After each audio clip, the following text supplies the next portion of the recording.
CCTV ફૂટેજના આધારે એવું જણાવ્યું છે કે જે મરણ જનાર બેન છે એમને રિક્ષાની ટક્કર વાગે છે અને ટક્કર વાગવાને કારણે એમને માથાના ભાગે હેમરેજ થાય છે અને એમને એ રિક્ષાવાળો જ રાધનપુર રેફરલ હોસ્પિટલમાં લઈ જાય છે. ત્યાંથી એ બેનને વધુ સારવાર માટે ધારપુર હોસ્પિટલમાં મોકલવામાં આવે છે અને એમનું સારવાર દરમિયાન મોત થયેલ છે.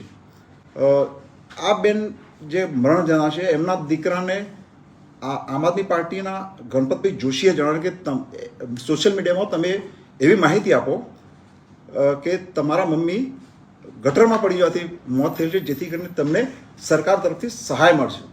એ રીતે એમણે ફરિયાદી જે મરણ જનારના પુત્ર છે એમને પણ ગેરમાર્ગે દોરેલા અને એ રીતે મરણ જનારના દીકરા ફરિયાદીએ પણ સોશિયલ મીડિયામાં એવું બાઇટ આપેલ.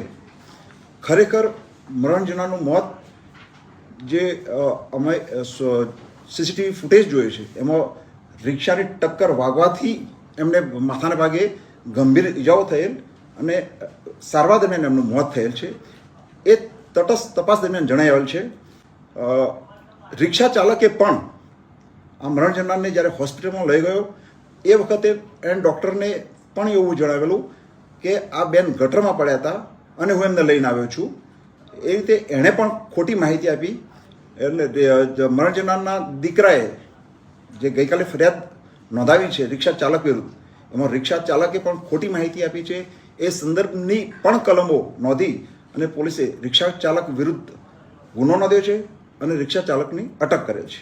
આમ આદમી પાર્ટીના અને કોંગ્રેસવાળાએ જે રીતે મરણ જનાર દીકરાને એવું જણાવેલું કે તમે એમ લખાવો કે તમારી મમ્મીનું મોત ગટરમાં પડી જવાથી મળે, જેથી તમને સરકારી સહાય મળશે.